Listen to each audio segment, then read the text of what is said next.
What it is, what they do, this is Orion, aka Brass Balls. As always, please subscribe to the YouTube channel Orion Hip Hop, where you can peep previous episodes of Deep Dive Tape Stash, along with music from yours truly and obscure demos you might have never feasted your ears on. Thank you for all the likes, comments, shares, reposts. If you're checking this out on Instagram, do me and do yourself a favor. Go to the YouTube, Orion Hip Hop, subscribe, like a video, do something for your boy, drop a comment. Let me tell you what it's gonna be right now before we tear the roof off over here. This is the Busta Rhymes episode. I haven't done a deep dive tape stash on any singles released by the god Busta Rhymes, one of the legends, the dragon of this hip hop shit. Released in 1999, it was the fourth single off of his third album, Extinction Level Event, and it's featuring none other than the icon Janet Jackson. This was a smash, a banger. It had an amazing video done by Hype Williams that captured the essence of the song and the whole vibe of it. Janet Jackson was at her pinnacle at this point. This is pre-Janet Jackson exposing titties at the Super Bowl. But everybody wanted a piece of Janet Jackson at that time, and she was looking so fly. Busta Rhymes was the envy of many men watching this video, including myself. Even though there was a lot of CGI between them, you still was a little bit envious of what Busta Rhymes was able to get away with in this amazing video with Janet Jackson. The producer of this track, now this caught me off guard because for the life of me, forever, I thought Timbaland made this beat.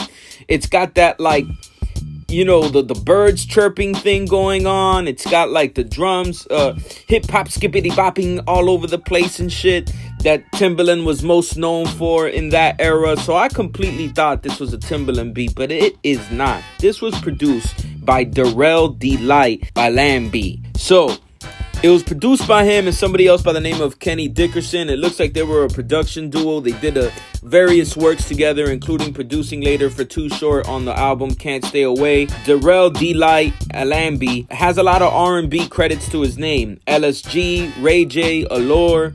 The one that caught me off guard was Vanilla Ice in 1994 with his second sophomore album that was a dud flop. Nobody really liked it. Everybody was done with Vanilla Ice.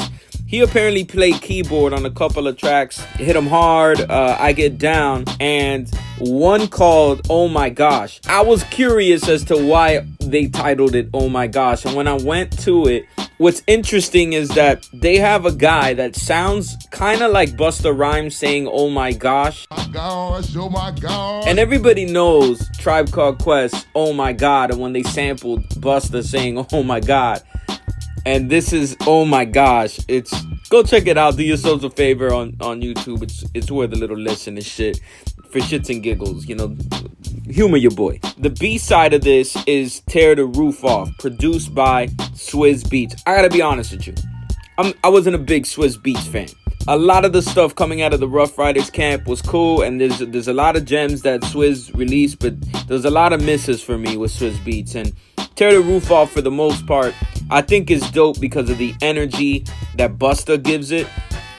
But I'm not really that much of a fan of this beat, and it was a skipper for me on the album. However, with that said, that was actually a single off of this album. I'm not sure if it was the second or third single. It had a video along with Party Is Going On over here. So it's a 2-for-1 video where you get 2 tracks in one video. Party's Going On over here, although it's not on this tape. It was produced by DJ Scratch. Scratch and Busta has so much amazing chemistry, as does Busta and Swizz. And like I said, I wasn't a big Swizz fan, and the follow-up to Extinction Level Event was Anarchy. I remember buying it because I love Extinction Level Event. I love the Coming album, and even when Disaster Strikes was dope.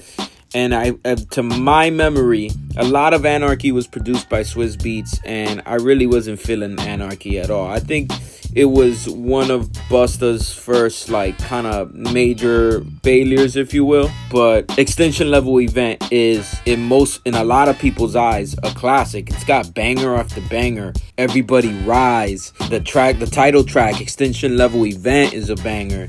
It introduced Nottz to the world as a producer. The track is Wildin' With Me with Mystical is amazing. I remember playing basketball with my homie, his Nardo, at his crib, and we would play this CD relentlessly. Against All Odds featuring the Flipmo Squad is an amazing fucking song.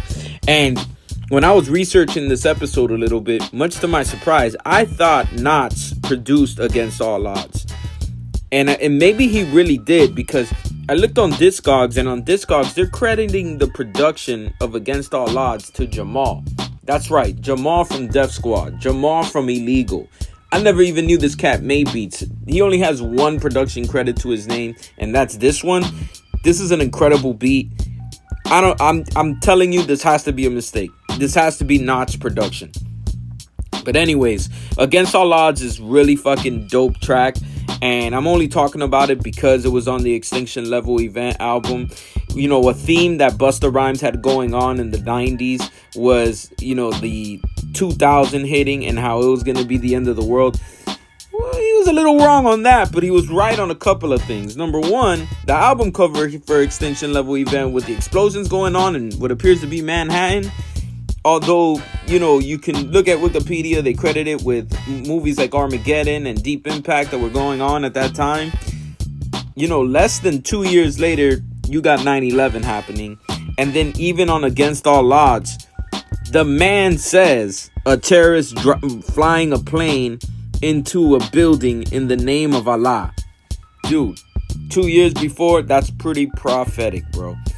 So, you know, Busta is a legend in this. Lyrically, not many can touch him. Energy-wise, not many can hang with him.